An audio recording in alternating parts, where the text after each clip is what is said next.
Once again, I may have to turn the comments off for this one because, well, I can read it straight from the book and somebody's still going to argue with me.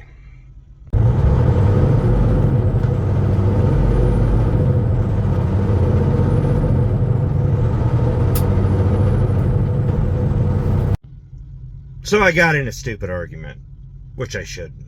But it wasn't online, it was with someone I know. So that made it better.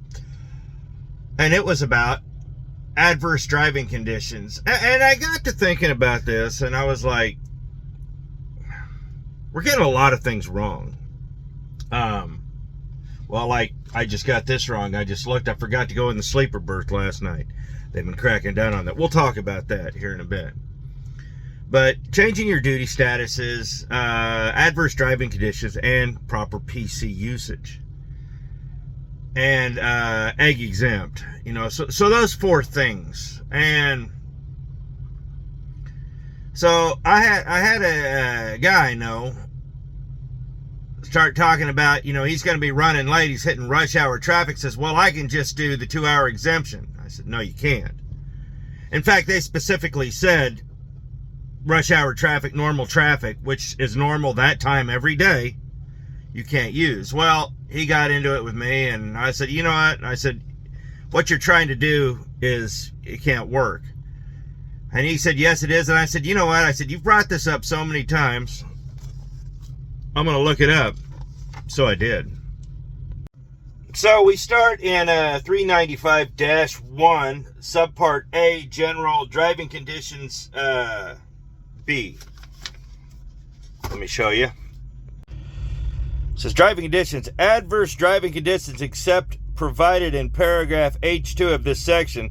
A driver who encounters adverse driving conditions as defined in 395.2 cannot, because of these conditions, safely complete the run within the maximum driving time permitted by 395.3A or 395.5A, may drive permitted or required to drive a commercial motor vehicle more than 2 additional hours beyond maximum time allowed in 395.3 or 395.8 to complete the run or reach a place offering safety for the occupants of the commercial motor vehicle security of the commercial motor vehicle for its cargo. So before we get to what the actual adverse driving conditions are, there was something in there that you probably didn't catch. It said to delivery or a safe haven. A safe haven is kind of, it's a catch-22. You have to be very careful about safe havens. A safe haven, by definition, and this has been proven in court, and we know guys that have gotten ticketed, doesn't mean you pass 2 rest areas just to get to the truck stop you want to be at. A safe haven means the first available safe haven, and a police will write you a ticket every time for that. Now, before you all start screaming at me, that's what I've always said, is that it's under the discretion of the arresting officer. Running over your book's running over your book. So let's get back to the adverse driving conditions. So adverse driving conditions means snow, sleet, fog, or other adverse weather conditions, a highway covered with snow or ice, or unusual road and traffic conditions, none of which were apparent on the basis of information known to the person dispatching the run at the time it began. So road construction is not an adverse driving condition. Road construction is established for construction. Now, if there is something immediate like a wreck and the road shut down, yes. If there's something similar to that, absolutely. But typical traffic slowdowns and rush hour traffic are not covered because they are not unusual and sudden things. I mean, you can if you go through Kansas City every day, you can predict exactly what time traffic's going to pop. And same with Chicago, same with LA, same with all of these places. And once again, it's up to the discretion of the arresting officer. So when you're using these adverse driving conditions, regular traffic is not covered. Now, this falls into something else you have to do, and this is where I think a lot of guys are getting in trouble. One of the things that a lot of guys are doing, and this will get you put out of service fast, and a huge falsified logbook ticket, is using PC for the adverse driving conditions. Well, what are we supposed to do? You're supposed to stop. You are supposed to go off duty, then go back on duty, and put in the note adverse driving conditions, but you cannot absolutely exceed 2 hours. Under no circumstances can you go beyond 2 hours. They gave you that 2 hours to go to find a safe haven. So if your safe haven, the nearest safe haven's 10 minutes up the road, you go 10 minutes up the road. Now, what the guys were doing is they were going off duty, or they were going onto PC, adverse driving conditions, and sliding in. You have to log that 2 hours as driving. You have to go over your book. Now, this is where semantics plays a big part.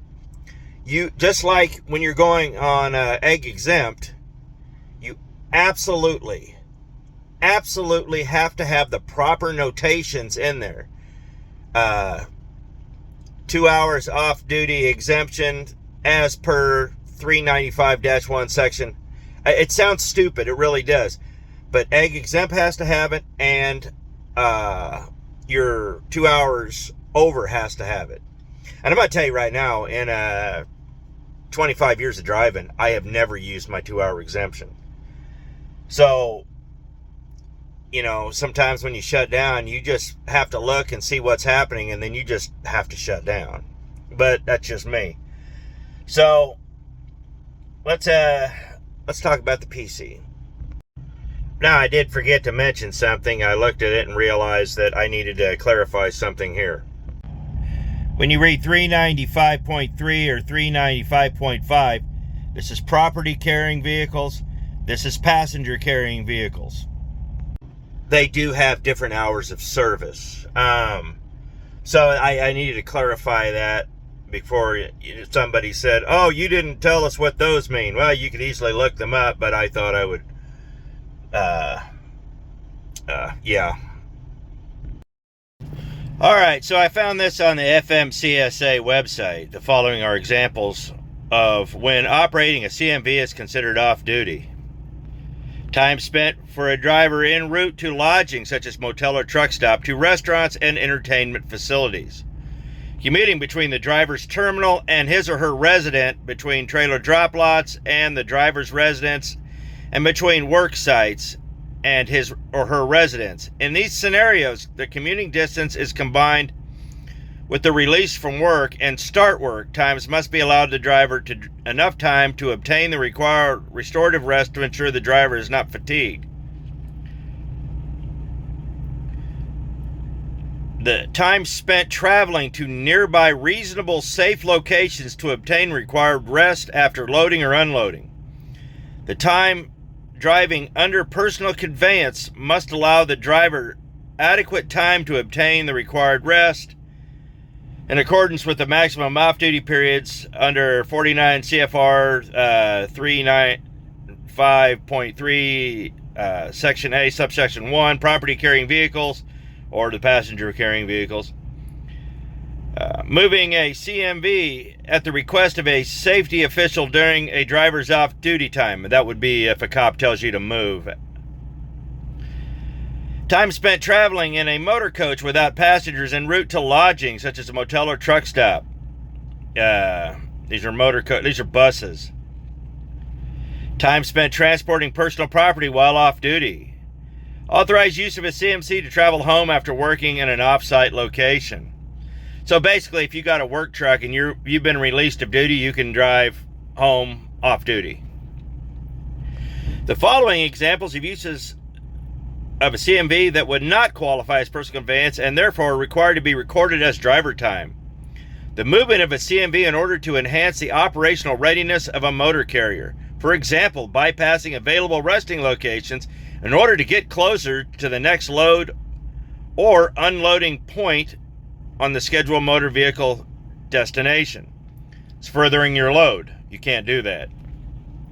After delivering a towed unit and a towing unit no longer meets the definition of a CMV, and the driver returns to the point of origin under the direction of the motor carrier to pick up another towed unit.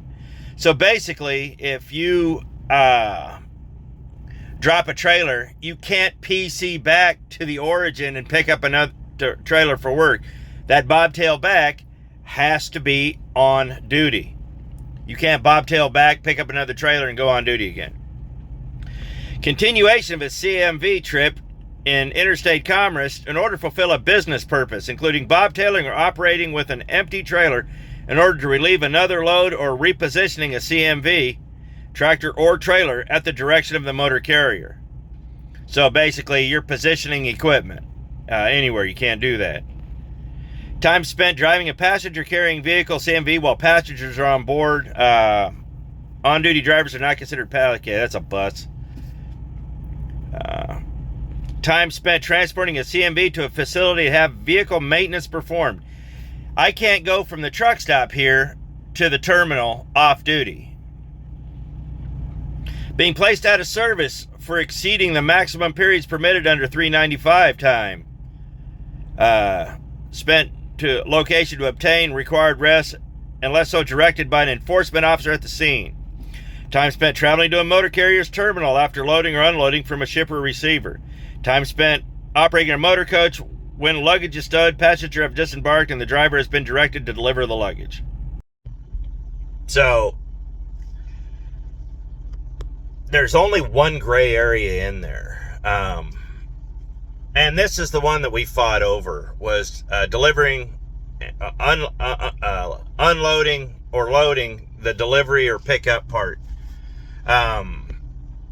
Used to be if you got close, you could actually just PC in, and then once you were empty, you could, if you didn't have anything going on, you could PC back out, go back to the truck stop.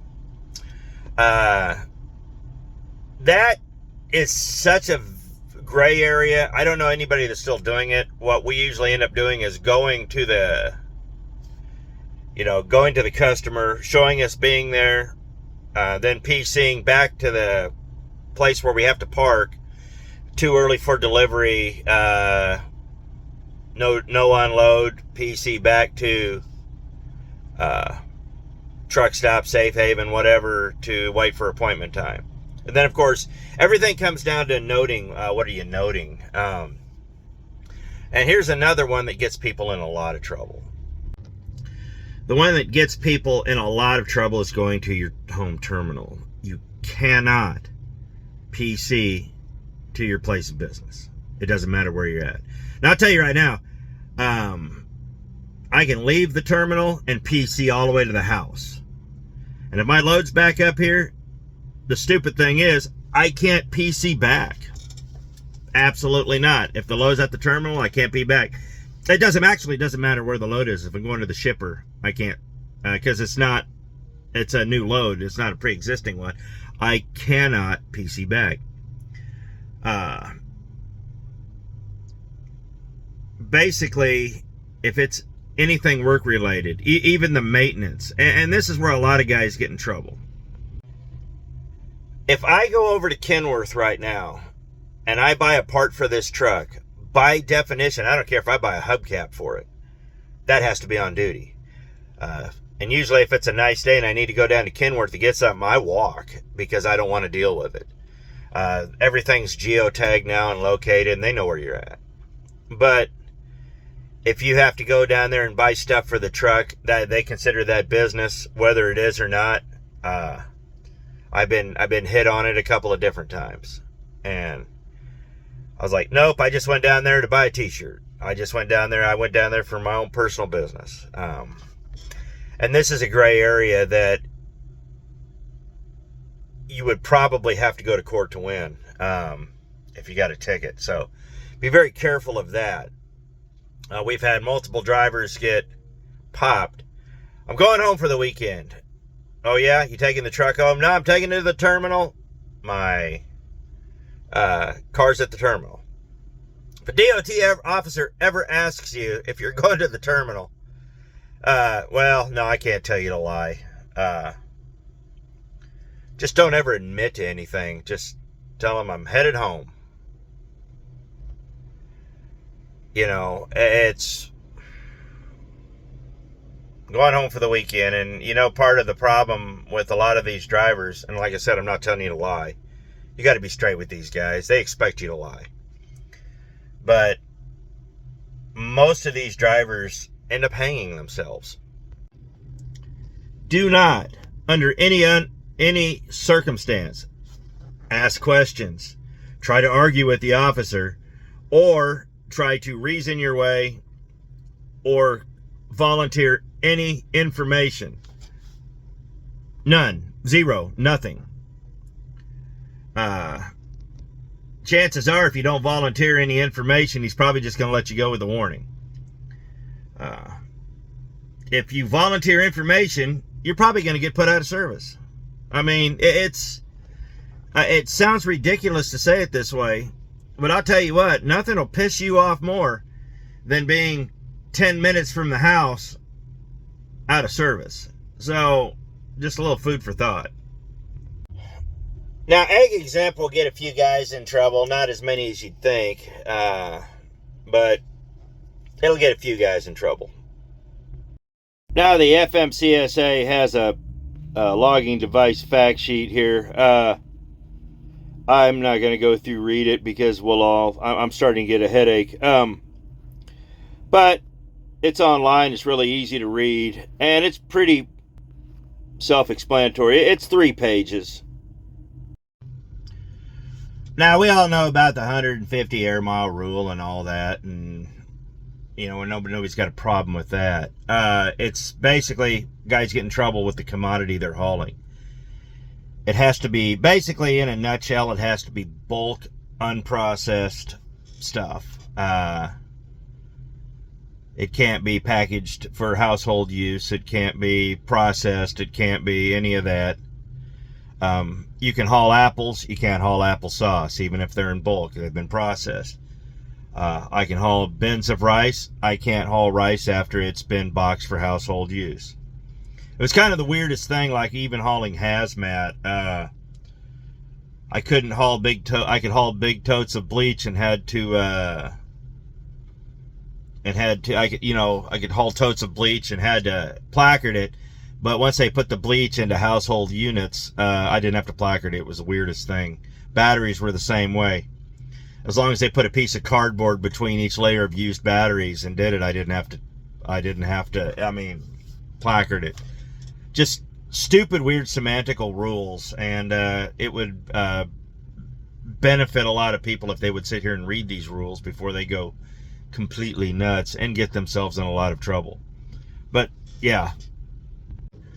Now, one of the petty things they've been cracking down on lately is your duty status. And mainly, sleeper berth. Now, I know I've read the rule, and it says sleeper berth, on duty, or a combination of the both. It doesn't specify. Here's the problem.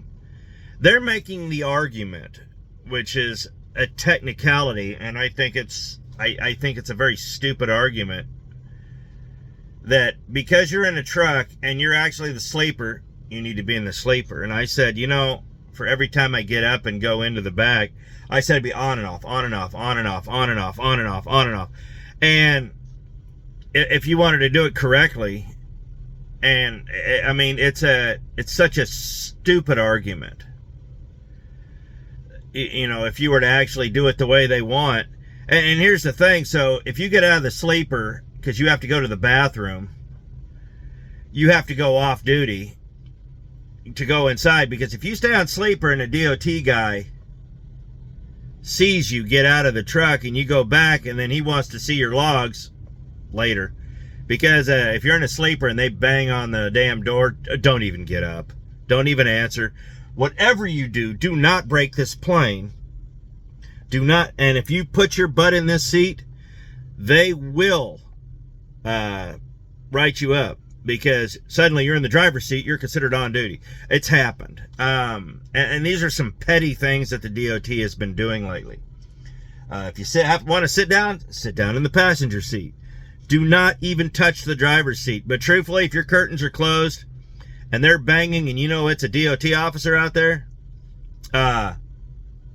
do not, under any circumstances, come up front.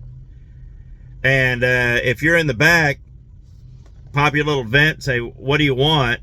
If you can't see who it is, if it's a local cop writing a parking ticket, you probably earn that. But if it's a FMCSI motor carrier guy, screw him. I'm telling you that right now. They're not going to sit there and bang on the door forever. So the minute, if they want to sit there and wait 6-7 hours for you, they more than welcome. But make sure your log is straight, because I'll tell you right now, them sitting there banging, disrupting your sleeper time is a bad thing. Because I'll tell you right now, the minute you cross this plane, why are you not off duty? Oh, wait a minute, you're in the driver's seat. Why are you not? It's these stupid catch-22s that they've been trying to write tickets for, and they've been being successful lately. So be very careful about your duty status. I've had multiple people tell me if you're in the sleeper and the curtains are pulled, especially if you're in a truck stop, and you hear cops beating on your, unless there was a murder across the street or they're looking for somebody or there's a tow truck in front of you, just don't. Every situation is different, but on the whole, they're not going to wait forever. Just make sure they go away and then go about your day. Now, let me clarify, I'm not telling you to be disrespectful to the cop at all.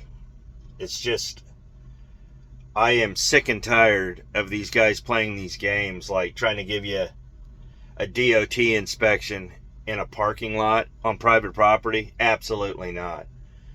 Trying to put you out of service when you're already parked. We've all seen the TikToks, we've all seen the YouTubes, and you kind of want to say a lot of this is staged, but a lot of it isn't. And it's just asinine for what these guys are going through, to do the lengths these guys are going to write tickets. It's just petty and stupid. And if any officer says they don't have a quota, he's a liar. They have to perform so many inspections to keep up their certification. We've been told by Kansas DOT that that's the case. There's a quota. There's always a quota, because if there's no quota, you can't ensure your officer's actually doing anything. So, food for thought. So my final thoughts. Whether you agree with the content of this video or not, I don't care. I read it right out of the book. And it's, when you start dancing in the gray area, you open yourself up to a lot of different things.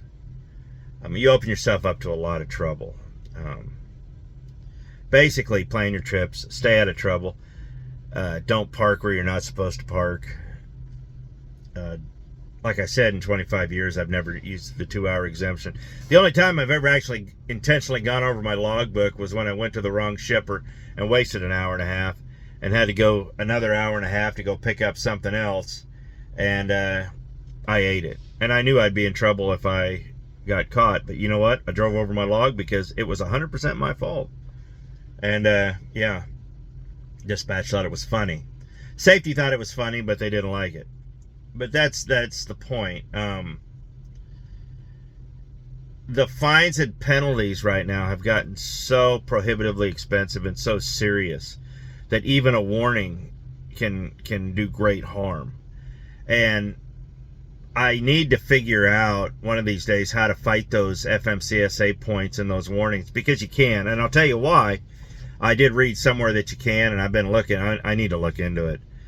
But the reason I know you can fight them is because there's not a monetary fine, but there's still a penalty. A warning is just a warning. You can't have a warning attached to a penalty, because that's not a warning. It's a penalty. You can't have it both ways. So I think if you got some savvy lawyer to fight it out in court, I think we could probably get this thrown out. But, you know, who are you going to sue? It's the federal government. It's faceless. You don't know what to do. And as much as everybody would like the FMCSA to go away, it's not going to go away anytime soon. So keep yourself straight, guys. Don't play with these rules if you don't have to. If you do egg exempt, do it properly. Make sure you have everything noted. If you have to do the 2-hour exemption, make sure you do it properly and have everything noted. It all comes down to notations and semantics. So watch yourself, keep it straight, and you know, try to stay on the up and up. So I appreciate it. Thanks for watching. See you later.